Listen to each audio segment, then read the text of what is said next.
Oklahoma Sooners continue their shopping nationwide as it looks like another tight end from the state of Nebraska is going to be pulling up very soon, and the Sooners are in hot pursuit. So if we can get this tight end room right and going like we used to, you know, like Mark Andrews of the world and the Jermaine Greshams of the world, hey man, I can see Oklahoma really propelling itself back to being a potential tight end U, right? Now, we're not saying we were tight end U, but we had some really good tight ends come through here, but I digress. Let's talk about another visitor that's coming March 4th that was just announced, and the interesting aspect of him being another Nebraska player. Before we do that, welcome to Sooner or Later Sports. I'm your host, Jay. Thank y'all for pulling up to the channel. We're talking a bunch of recruiting here for OU football, so if you like the content, hit that like button. So, and if you're new, subscribe. So let's dive into Chase Loftin. Let's look at those measurables, toss some film out there, and I'll give you my thoughts on him pulling up to Oklahoma again.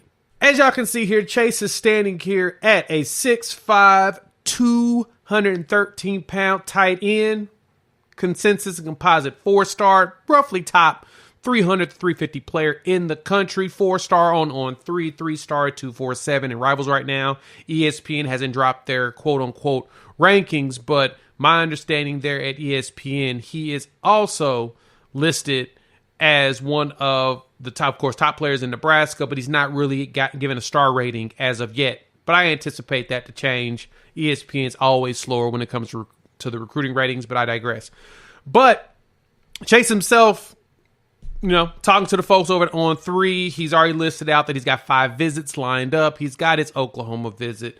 He's going to Nebraska, which those 2 places, he spent a lot of time over the last year, right? Last full year cycle of recruiting. He's going to hit up A&M at the end of March, check out the U, and he's going to go to Florida State. So a lot of big bag schools right here on the list for Chase. But when I was watching his film, I think what jumped out to me is he plays a lot of wide on the outside. He may not be the fastest guy, but you can see the talent. Like, the talent is actually there, and he can get open. Solid, you know, route running ability. So kind of impressed, and he's big. His brother is a tight end over at Kansas State, so I'm kind of honestly surprised that he's not giving them a lot look. But the cool thing with him is we were his first FBS offer. Joe John Finley gave it to him last year, and so that was tweeted out by OU Insider. Shout out to that crew there. When I saw that, I was like, okay, that's interesting. Let me go see how often has he been at Oklahoma if we were one of his first, you know, offers. Well, between us and Nebraska, he went to Nebraska 7 times on unofficials that's been logged, and he's been at Oklahoma 4. So by far the most of anybody else, with Kansas State coming right behind there at 2. And I'm just like, okay.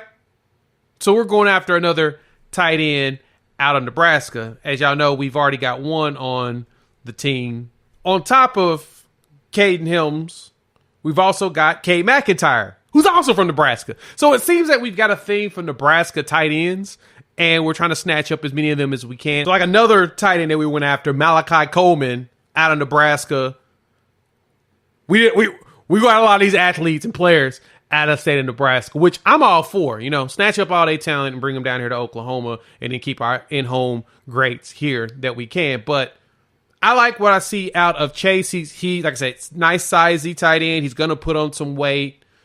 And it appears that we have a thing that we're into. So I'm just saying, Oklahoma has a chance here. Like I said, we've got 2 tight ends out of Nebraska. And this offense that Seth Littrell runs used the tight end a lot more in comparison to the last regime.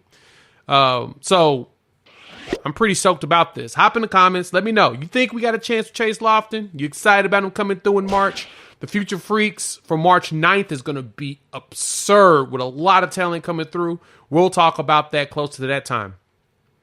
If y'all made it this far, you like the content, please hit that like button. If you're new to the channel, subscribe. Love for you to join this family of college football fans. Talking a lot of OU football here and recruiting, and we just want y'all to join in. So we'll have some more videos. Check out this one right here. Another good one. Playlist over here for all the videos we've talked about recruiting, and we'll keep y'all up to date. Talk soon. Peace.